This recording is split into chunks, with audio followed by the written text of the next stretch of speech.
वो भी क्या दौर था जब भारत को सोने की चिड़िया कहा जाता था। सभी देश हमारे देश के मसालों व कपड़ों आदि के लिए भारत पर ही निर्भर थे। उस समय लोग पक्की इमारतों में नहीं बल्कि मिट्टी के कच्चे आशियानों में रहा करते थे और कुएं व नदी से पानी पिया करते थे। प्राचीन भारत के लोग इतने कुशल कारीगर थे कि बिना किसी मशीन की सहायता से खूबसूरत कलाकारी किया करते थे। तब भारत में नोट नहीं बल्कि सामान के बदले सामान से आदान प्रदान किया जाता था। उस समय भारत की अधिकांश जनता शहर में नहीं बल्कि गांव में बसा करती थी। इसी के चलते पुरानी यादों को ताज़ा कर आज हम आपकी मुलाकात असली भारत से कराने जाते हैं। आशा है कि आज का वीडियो आपको बहुत पसंद आएगा। कहते हैं कि इतिहास हमेशा बुरा नहीं होता बल्कि उसमें कुछ यादें वैसी होती हैं जिन्हें याद कर हम मीठी यादों में खो जाते हैं। 1000 साल पहले की अगर बात करें तो ये वो समय था जो मध्यकालीन युग में आता था। ये वो समय था जब भारत पर भारतीय शासक तो शासन कर ही रहे थे बल्कि कई विदेशी शासकों ने यहाँ आक्रमण कर अपना शासन जमा लिया था। दरअसल भारतीय शासकों में उस वक्त एकता का अभाव था। हर कोई अपनी मर्जी से देश को चलाना चाहता था। इसीलिए देश के अलग अलग राज्यों में भिन्न भिन्न शासकों का शासन था और इसी बात का फ़ायदा उठाकर यहाँ विदेशी शासक अपना अधिकार जमाने के लिए आक्रमण करने लगे। 1000 साल पहले भारत में पल्लवा, चालुक्य, पांड्या और चोल के अलावा राजपूता जैसे राजवंशों का राज हुआ करता था। 1000 साल पहले होने वाले व्यापार पर अगर नज़र डालें तो तब आज की तरह बड़ी बड़ी फैक्ट्रियां नहीं हुआ करती थी। उस समय भारत में कपड़े, मसाले और खान पान की चीज़ों का व्यापार किया जाता था। भारत में इन चीज़ों की इतनी पैदावार होती थी कि दूसरे देश में इन्हें एक्सपोर्ट किया जाता था। ताज़ा जानकारी के मुताबिक तब भारत में गुड्स और फूड सर्विस का 30% का योगदान था। वहीं दुनिया में चीन का 20% और यूरोप का 11% का योगदान था। इसीलिए माना जाता है कि सबसे ज़्यादा जनसंख्या इन तीनों देशों में पाई जाती थी।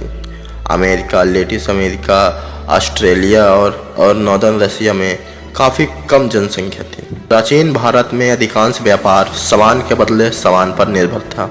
यानी कि जब आप कोई वस्तु देंगे तो उसके बदले आपको दूसरा सामान देना पड़ता था।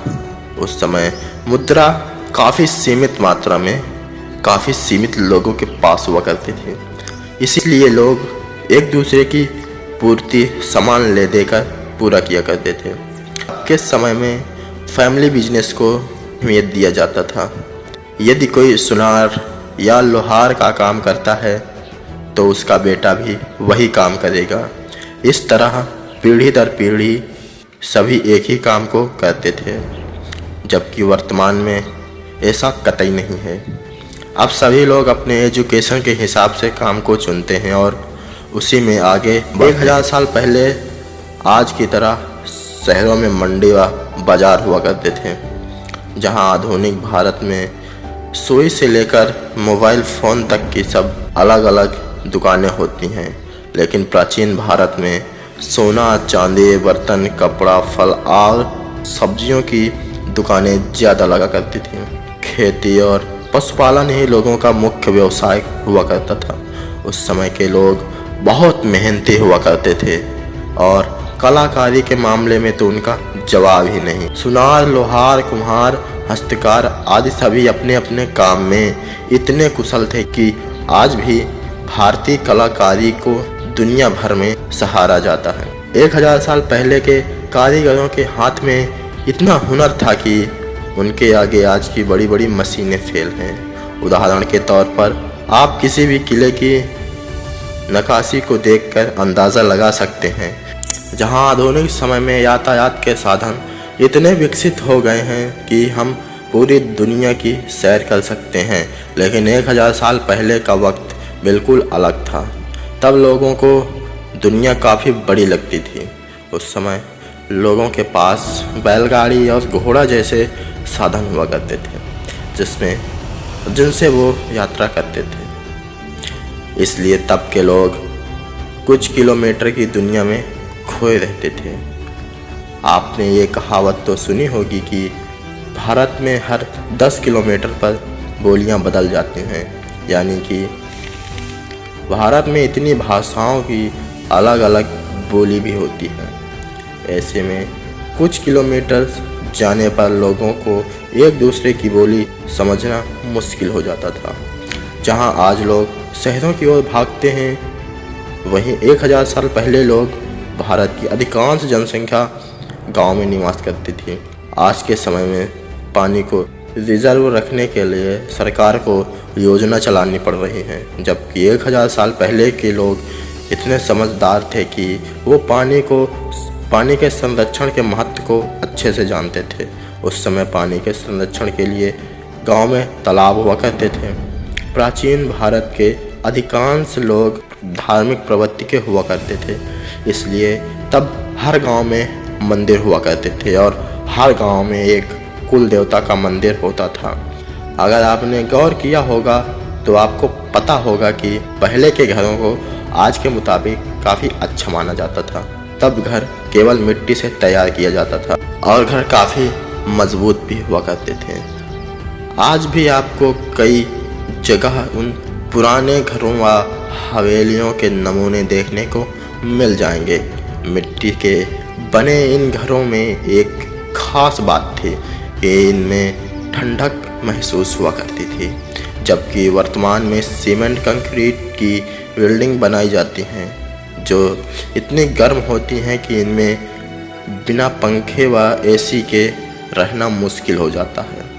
आपको बता दें कि सीमेंट से बने घर की आयु लगभग 50 वर्ष होती है, जबकि प्राचीन भारत में चूने और मिट्टी से घर तैयार किया जाता था जिसकी आयु लगभग 200 साल हुआ करती थी।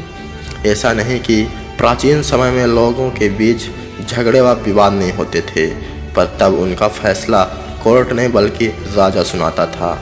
राज्य के बड़े फैसला के लिए राजा भी उत्तरदायित्व हुआ करते थे, पर छोटी छोटी समस्याओं को हल करने के लिए पंच की सहायता ली जाती थी। गांव की लड़ाई या छोटे समस्याओं का निपटारा सरपंच ही किया करते थे। एजुकेशन की तरफ नज़र डालें तो आज से 1000 साल पहले आज की तरह यूनिवर्सिटी स्कूल नहीं होते थे। तब गुरुकुल में बच्चों की शिक्षा दी जाती थी। उस समय वेद साहित्य को अधिक महत्व दिया जाता था। विद्यार्थियों को एग्रीकल्चर, गणित, एस्ट्रोनॉमी जैसे आदि विषय पढ़ाए जाते थे।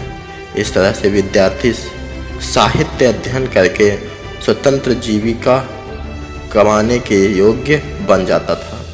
उस समय लिखित के बजाय मौखिक शिक्षा अधिक प्रदान की जाती थी। 1000 साल पहले के लोग जाति और धर्म को बहुत मानते थे।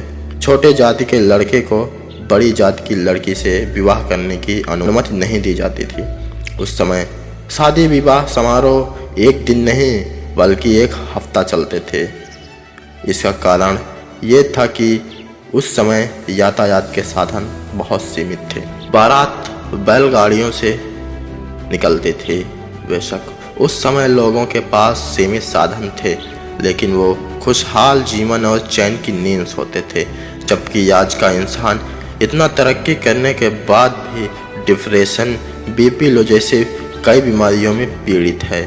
खैर दोस्तों, 1000 साल पहले कुछ इस तरह का नज़ारा हुआ करता था हमारे भारत देश का। क्या आप प्राचीन भारत के बारे में और अधिक जानना चाहते हैं तो हमें कमेंट में पार्ट 2 जरूर लिखें। और अगर आपको वीडियो से कुछ नया सीखने को मिला है तो वीडियो को एक लाइक और शेयर जरूर करें। फिर मिलते हैं नेक्स्ट टॉपिक में, तब तक के लिए धन्यवाद। जय हिंद।